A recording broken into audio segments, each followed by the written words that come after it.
이번 주랑 다음 주랑 2주에 걸쳐서 우리가 오늘 요셉의 이야기를 같이 나누어 볼 텐데, 요셉의 이야기를 같이 나누면서 큰 은혜를 받기를 소망합니다. 오늘은 그 요셉에 관한 첫 번째 이야기가 되는데, 창세기 37장부터 요셉이 등장해서 창세기의 마지막인 50장까지 요셉의 이야기로 마무리가 됩니다. 그러니까 창세기의 후반부에 있는 부분은 요셉이 그 마지막을 장식하고 있는 것이라고 볼 수가 있습니다. 여러분, 요셉 하면 어떤 내용이 떠오르고 어떤 생각이 떠오르는지 모르겠지만, 대부분의 사람들이 요셉 하면 꿈꾸는 자다라고 많이 기억을 합니다. 술관원장 얘기부터 기억해서 꿈으로 많이 말씀하시고, 꿈을 통해서 위기를 극복했던 그런 인물로 회자가 되는데, 꿈 이야기 말고도 우리가 배울 부분이 여러 가지가 있습니다. 우리 그 다른 이야기들을 하면서 같은 은혜를 나누기를 소망합니다. 이 37장에 보면 요셉이 한 17살 정도의 나이로 등장을 하게 됩니다. 이 17살의 이 요셉은 채색 옷을 입고 있는 모습으로 묘사가 됩니다. 그런데 이 채색 옷이 어떤 옷이냐면은 사무엘하 13장 18절에 보면 이런 말이 있거든요. 다말이 채색 옷을 입었으니 출가하지 아니한 공주는 이런 옷으로 단장하는 법이다. 그러니까 채색 옷이라고 하면은 소매가 달린 옷, 아니면 이 복사표까지 닿는 긴 옷을 말한다고 합니다. 그리고 이 옷은 제가 방금 읽은 부분처럼 주로 공주들이 입는 그런 옷이래요. 그런데 이 요셉은 공주들이나 입는, 그러니까 여성들이나 입는 옷을 17살 때 입고 있던 것으로 묘사가 됩니다. 그러니까 이 채색 옷을 요셉이 입었다라고 하는 것은 야곱이 이 요셉을 엄청 애지중지했다라는 것을, 특별한 대접을 했다는 것을 우리가 알 수가 있습니다. 왜냐하면 그런 옷을 입고는 노동을 할 수 있는 그런 상황이 아니겠죠. 하지만 요셉과 달리 요셉의 형들은 목동이었습니다. 먼 곳에 목초지로 이동을 해야 했고, 광야 생활이 엄청 힘들었겠죠. 힘들게 유목 생활을 해야 됐는데, 형들 같은 경우에는 그냥 입고 있는 옷을 이불 삼아서 자야 될 정도로 그냥 그런 옷을 입고 있었던 것이죠. 그러니까 이렇게 보면은 적어도 형들에게, 그러니까 적어도 그 집안에서는 요셉이 공식적으로 노동을 면제받는 그런 입장이 됩니다.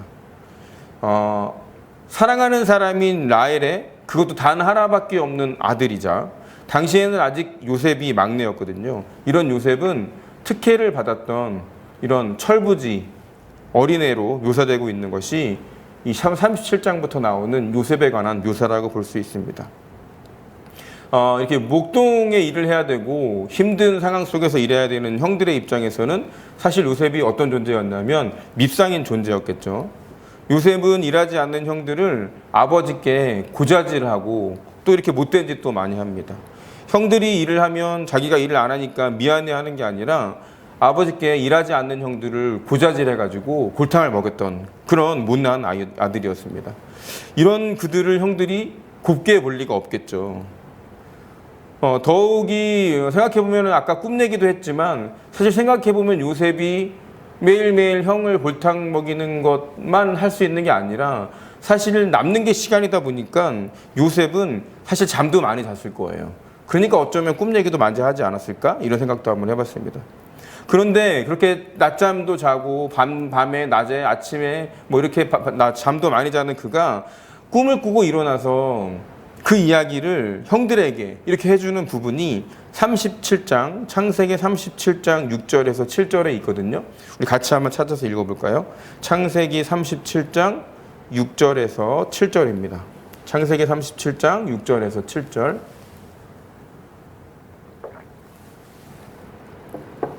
같이 읽어봅시다. 요셉이 그들에게 이르되 청하건대 내가 꾼 꿈을 들으시오. 우리가 밭에서 곡식단을 묶더니 내 단은 일어서고 당신들의 단은 내 단을 둘러서서 절하더이다. 그러니까 10명의 형들이 자신에게 절하는 꿈을 꾸었다고 이 철부지 요셉이 형들한테 얘기를 하는 거예요. 형들은 죽도록 힘들게 일을 하고 왔는데, 그러니 형들 입장에서는 기분이 어떻겠어요? 몹시 좋지 않겠죠. 꿈이긴 하지만 자신들이 어린 동생에게, 그것도 밉상인 동생에게 절하는 꿈을 꾸었다고 얘기하니까 더 열받았을 것 같아요. 어느 날은 아버지와 어머니에 대한 꿈도 꾸어요. 근데 그 이야기를 또 아버지와 어머니께 합니다. 우리 37장 9절에 있는 내용도 같이 한번 읽어볼까요? 시작. 요셉이 다시 꿈을 꾸고 그의 형들에게 말하여 이르되 내가 또 꿈을 꾼즉 해와 달과 11별이 내게 절하더이다 하니라. 뭐 추측해 볼 수 있는 게 해는 아버지고 달은 어머니인 건데 11별은 사실 아직 이 당시에는 요셉의 동생인 베냐민은 태어나지 않았거든요. 이 꿈을 이야기하던 요셉의 나이가 17살이었습니다. 그리고 이 이야기를 들은 아버지 야곱도 몹시 화를 내게 되죠. 아무리 애지중지하는 아들이라 해도 이런 꿈을 서슴없이 얘기하니까 너무 기분이 상했을 것 같아요. 이렇게 요셉은 정말로 철이 없는 그런 막내 아들이었습니다. 그리고 우리가 다 아는 내용처럼 드디어 참지 못한 형들이 요셉을 이집트로 팔아넘겨요. 그러니까 요즘으로 치자면 인신매매범에게 돈 주고 팔게 됩니다. 우리 37장 36절을 같이 한번 읽어볼까요? 36절 시작. 그 미디안 사람들은 그를 애굽에서 바로의 신하 친위대장 보디발에게 팔았더라.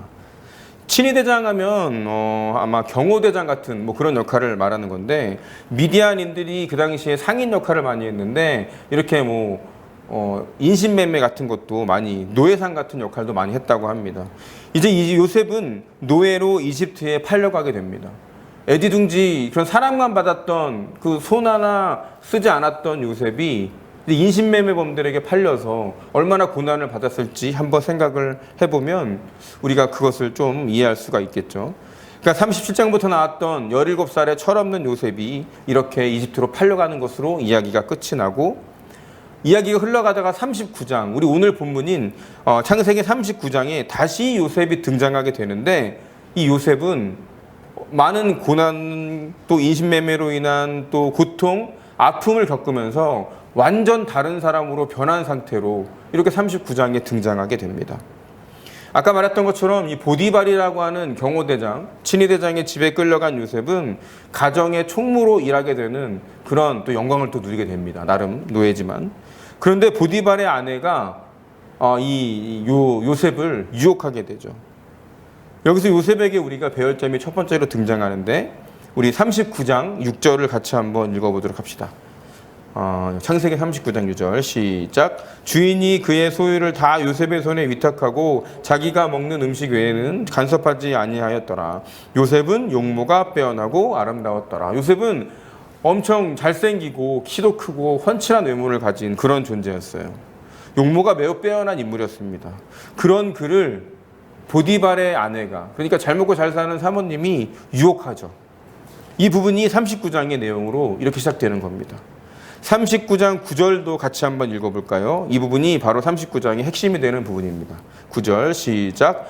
이 집에는 나보다 큰 이가 없으며 주인이 아무것도 내게 금하지 아니하였어도 금한 거는 당신뿐이오니 당신은 그의 아내임이라. 그런즉 내가 어찌 이 큰 악을 행하여 하나님께 죄를 지으리이까. 용모가 빼어난 이 멋지게 생긴 젊은 사람, 이 요셉을 유혹하는 보디발의 아내에게 바로 요셉이 한 말이에요. 이 상황을 생각해 보면 아무도 없는 상황에서 단 둘만이 있는 은밀한 공간에서 이 보디발의 아내가 요셉을 유혹하는 겁니다. 어떻게 보면 이 상황을 잘 모면하면 하루 한 번 정도 이렇게 은밀한 관계를 나누고 나면 아무리 그래도 노예였던 요셉은 이 집안에서 아주 편안하고 지금보다도 좀 더 권력을 가지면서 살아갈 수 있을 텐데 이 보디발 아내의 이 유혹을 요셉이 뿌리치는 장면이 바로 39장 9절에 있는 내용입니다. 그러면서 보디발의 아내가 유혹할 때 요셉이 그에게 한 말이 어떤 말이에요? 내가 당신과 동침할 수 없다라고 말하는 것이 아니라 바로 요셉은 하나님께 죄를 지을 수 없기 때문에 이 일을 할 수 없다라고 말하는 그런 사람으로 변해 있는 것입니다.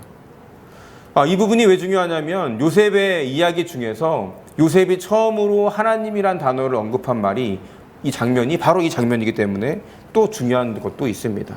드디어 요셉의 입에서 하나님의 이름이 등장하게 됩니다. 하나님의 이름을 쉽게 잊을 수 있는 사실 순간이죠. 이 순간만 잘 모면하면 자기가 더 인정받을 수 있고 보디발의 아내에게 더 예쁨 받고 저렇게 모함받지 않는 상황임에도 불구하고 요셉은 하나님의 이름을 기억했던 것입니다. 그는 하나님을 이 순간에도 기억하고 있었던 것입니다. 이것만 이겨내면 편하게 지낼 수 있는 그 악이 자신을 유혹하는 순간에도 요셉은 하나님의 이름을 기억했던 것입니다. 하나님이 나와 함께한다라는 의미의 히브리어가 우리가 많이 들어본 임마누엘이라는 단어입니다. 많이 들어보셨죠? 임마는 함께라는 뜻이고 누는 우리와, 그리고 엘은 하나님을 나타내는 단어입니다. 그렇게 말하면 임마누엘은 어떤 말이에요? 하나님이 우리와 함께 하신다라는 말이 될 것입니다. 요셉은 보디발의 아내와 당사자인 자신 단둘이 있는 아주 은밀한 이 순간에조차 바로 하나님이 자신과 함께 하시고 이 모든 것을 하나님께서 주관하시고 바라보고 계신다는 것을 느끼고 있었던 것입니다. 철없던 요셉이 엄청 힘든 고난을 겪으면서 바로 이런 임마누엘의 영성을 갖게 된 그런 요셉으로 바뀌게 된 것입니다. 요셉은 바로 임마누엘의 영성을 지니게 된 것입니다. 하나님이 자신과 함께 하신다는 것을 이제는 한순간도 놓치지 않는 그런 사람으로 바뀌어 있는 것이죠. 사실 맨 처음에 37장부터 시작된 이 이야기에서 제가 말씀을 드리지 않았어도 17살의 철없던 요셉의 입에서 이런 고백이 나왔을 리는 전혀 만무할 것입니다. 하지만 엄청난 고난을 겪은 후에 우리가 쉽게 얘기하고 옛날 이야기처럼 얘기하지만 인신매매를 당한 거예요. 엄청난 고난을 겪은 후에 요셉은 신앙의 사람으로 똘똘 뭉치게 그런 요셉으로 전혀 다른 사람으로 바뀌어 있는 것입니다. 보통 교회에서 요셉을 꿈꾸는 사람으로 기억하지만 더욱 우리가 이 시간에 첫 번째 요셉으로 같이 나누게 될 때에 우리가 기억했으면 또 요셉을 통해서 배웠으면 좋겠는 단어는 바로 임마누엘의 영성을 가진 요셉이 됐다라는 그런 이야기입니다. 요셉은 임마누엘의 영성을 무장한 그런 사람으로 바뀌어 있었습니다. 오늘의 본문인 창세기 39장 2절을 함께 읽어봅시다. 2절 시작. 여호와께서 요셉과 함께 하심으로 그가 형통한 자가 되어 그의 주인 애굽의 사람의 집에 있으니 여호와께서 요셉과 함께 하심으로 요셉은 형통하게 되었습니다. 우리 3절도 읽어봅시다. 3절 시작. 그의 주인이 여호와께서 그와 함께 하심을 보며 또 여호와께서 그의 범사에 형통하게 하심을 보았더라. 우리 쭉 넘어가서 21절을 한번 읽어볼까요?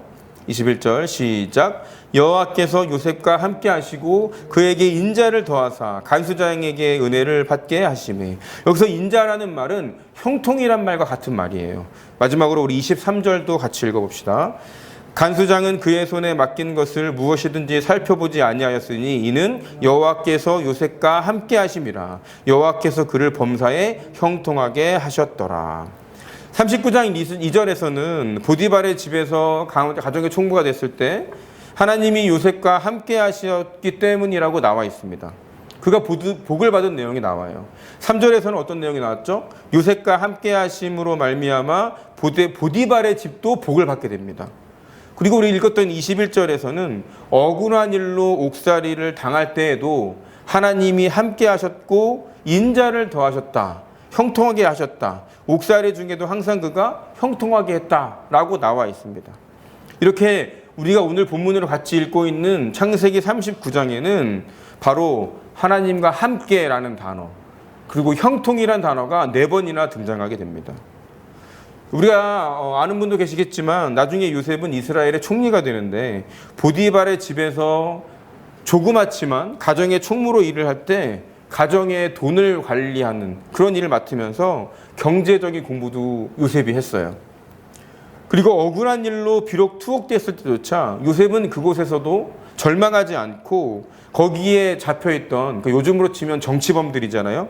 정치범들이 모여있는 곳인데 고난의 시기를 도리어 배울 수 있는 정치를 배울 수 있는 기회로 삼아서 그곳에서 자신을 한층 업그레이드하는 그런 긍정적인 모습을 보입니다. 그리고 그는 드디어 총리가 되고 총리가 되었을 때 경제적인 측면 그리고 정치적인 측면을 잘 해나갈 수 있었던 것입니다. 여러분 중요한 것은 바로 이것이에요. 하나님이 언제나 자신과 함께 하신다는 그런 믿음이 생기니까 이 요셉이 자신이 처한 자리가 억울한 자리가 되더라도 자기가 처한 자리가 힘들고 벗어날 수 없는 고통의 순간 같은 자리라 할지라도 그 자리에서 하나님을 원망하고 불평불만하고 힘들어만 하는 것이 아니라 묵묵히 때를 기다려서 그 어려운 시기에 자신을 업그레이드 시키고 세상 것을 공부하는 그런 자리로 삼았던 것이 바로 이 변화한 요셉의 모습이라고 우리가 기억을 해야 합니다. 요셉에게 있어서 경험은 하나도 쓸데없는 것이 없었어요. 쓸데없는 경험을 요셉은 하지도 한 번도 하지 않은 것입니다. 하나님이 계시기 때문에 억울한 순간에도 언젠가는 때가 올 것이다, 이렇게 믿고 언젠가는 이 일이 자신에게 유리한 편으로 돌아갈 것이라는 것을 믿고 있었기 때문에 특별히 말을 많이 하고 변호하고 애둘러서 자신을 이 상황에서 벗어나게 하려고 한 것이 아니라 그 주어진 상황에서조차 감사하며 자신을 기도하는 사람으로 이렇게 바꾸었던 것을 우리가 기억해야 됩니다. 그야말로 성숙한 마음으로 고난을 배움의 자리로 변화시켰던 것이 바로 요셉의 이야기입니다. 여러분, 그럼 어떻게 이렇게 하나님을 놓치지 않고 또 이렇게 그런 사람으로 변했을지 생각을 해보면 바로 요셉은 한순간도 하나님을 놓치지 않았기 때문에 가능했던 것입니다. 하나님을 한순간도 놓치지 않았기 때문에 자신에게 주어진 이 고난이라는 이런 현장이 자신에게는 무언가를 배울 수 있는 학교 같은 장소로 바뀌어 있던 것입니다. 지나고 나면 그것이 모두 나에게 유익할 것이다 라는 믿음이 우리 요셉에게는 존재했던 것입니다. 자신에게 주어진 고난을 어떻게 받아들이냐에 따라서 이렇게 실패하는 사람이 될 수 있고 또 오히려 업그레이드된 그런 사람이 될 수도 있다는 것을 우리가 한번 기억해야 됩니다. 여러분, 그렇습니다. 내가 살아온 여정들은 어떻게 보면 고난과 힘든 그런 많은 것들이 보이지만 사실 하나님이 보시기에는 하나도 쓸데없던 것이 없었던 것입니다. 왜냐하면 하나님께서는 그런 역사들을 통해서 우리 한 사람, 개인 한 사람들을 들어서 모두 사용하실 것이기 때문입니다. 여러분, 그렇다면 하나님이 요셉과만 함께 하시는 걸까요? 성경에 나왔던 많은 사람들이 특별히 그 사람들에게만 하나님이 함께 하셔서 임마누엘 하셔서 그 사람들에게만 임마누엘의 그런 능력이 발휘했던 것일까요? 물론 그렇지 않습니다. 지금 이 자리에 앉아있는 우리에게도 하나님께서는 함께 하신다고 약속하셨습니다. 하나님이 모든 사람들과 항상 함께 하시는 것을 우리는 임마누엘의 은총이다라고 말을 할 수가 있어요. 이런 하나님의 형통함을 통해서 임마누엘의 능력이 요셉에게 임했던 것입니다. 여러분, 그러면 요셉에게는 누구에게나 보편적으로 있는 임마누엘의 은총이 능력으로 나타났는데 우리 이 시대를 살아가는 우리에게는 왜 임마누엘의 은총은 있는데 임마누엘의 능력이 많이 나타나지 않는 걸까요? 우리 모두 하나님이 우리와 함께 하신다는 것을 믿고 있는데도 왜 이런 능력이 발휘되지 않는지 한번 곰곰이 생각해 봐야 됩니다. 요셉에게는 있는데 우리에게는 지금 없는 그것이 무엇인지를 깨닫는다면 우리가 이 땅에 살아갈 때 임마누엘의 그런 능력을 언제나 체험할 수 있습니다. 그것은 우리가 잊고 있는 것은 하나님이 언제나 나와 함께 하신다는 사실을 자주 잊어서 그런 거예요.